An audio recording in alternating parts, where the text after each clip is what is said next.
जब तक मैं तेरा रिचार्ज करता था तू मेरे को प्यार करती थी। अब मैंने रिचार्ज करना बंद कर दिया तो तू मेरे को कुत्ते की तरह व्यवहार करती है। देखो जी, जिसकी जेब में गांधी, लड़की उसी के प्यार में आंधी।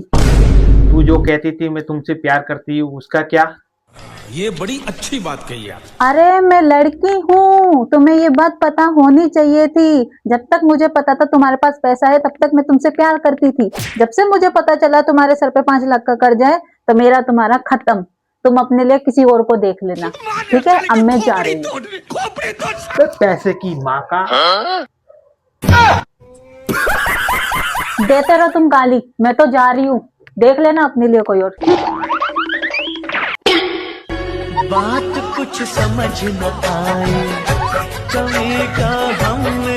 हेलो दोस्तों, हमारी वीडियो अच्छी लगी हो तो सब्सक्राइब, लाइक, बेल बटन जरूर दबाना। धन्यवाद आपका।